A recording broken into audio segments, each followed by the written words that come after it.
Um papo com os fisioterapeutas que trabalham com crianças agora. Gente, muitas vezes o que atrapalha ou atrasa a evolução da criança não é exatamente a lesão somente.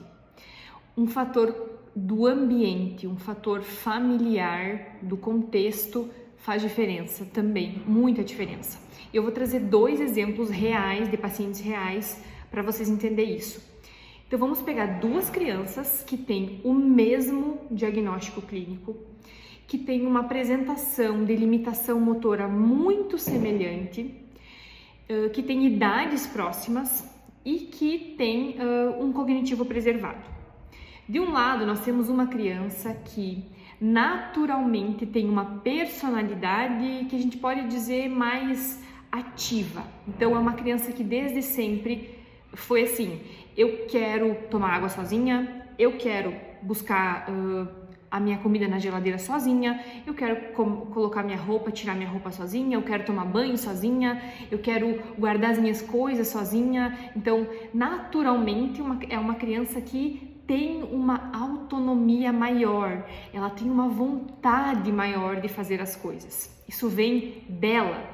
E aí a família foi incentivando, foi ajudando, teve que trabalhar a sua própria impaciência, porque obviamente ela tem algumas limitações e muitas atividades demoram um pouco mais para ser executadas, mas ao longo do tempo a família sempre foi permitindo que a criança fosse fazendo aquilo que ela conseguia, apesar das limitações.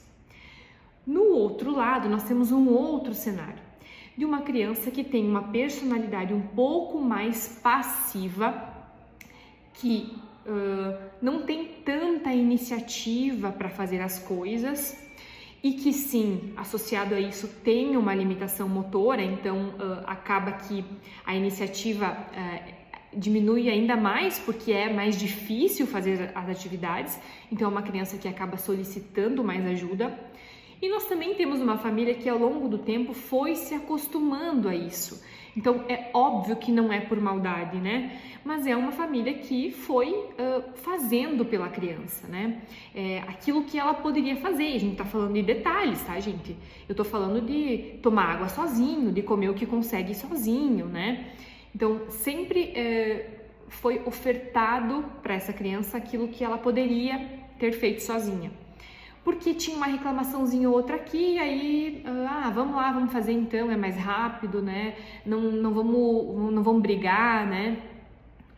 E aí, várias coisas estão por trás disso, né? Então, nós temos, obviamente, uma dificuldade maior em construir autonomia, no caso de uma criança que é um pouco mais passiva e que a família acaba fazendo mais coisas por essa criança.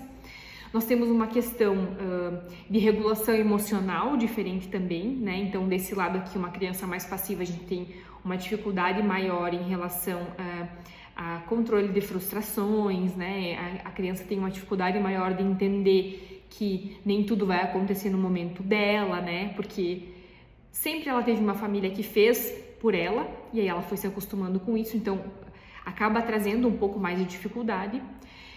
Dentro da terapia, uma criança que não quer fazer porque a atividade é difícil, não importa se seja lúdico ou não, tem dia que não quer fazer, é uma briga maior para tudo, para vir para terapia, para a escola, para todas as atividades do dia a dia, né? E do outro lado, então, nós temos uma criança que é muito mais colaborativa nas atividades, até mesmo na terapia, na escola. E aí, gente, é óbvio que o desenvolvimento dessas 2 crianças, apesar de ter o mesmo diagnóstico clínico, vai ser diferente. E isso tem que entrar junto na nossa avaliação e na nossa conversa com a família. Nós vamos ter que abordar isso para tentar mostrar para a família de uma criança que é um pouco mais passiva os benefícios que tem de deixar ela fazer por si só. Deixe a criança fazer aquilo que ela consegue. Isso tem que ser uma conversa respeitosa, porque, mais uma vez, nenhuma família faz isso pelo mal da criança, muito pelo contrário. A família faz pensando em ajudar, e é difícil a gente mensurar o que vai acontecer a longo prazo, então a gente vive mais o hoje, né? E aí a gente vai entrando com uma conversa muito tranquila em relação a isso, para que a gente, como fisioterapeuta, também possa ajudar. E isso é fazer um trabalho centrado na família, que vai além de estrutura e função, que vai além de a gente olhar para limitação motora. Hoje a gente sabe que não é só isso que tem interferência na participação da criança, né?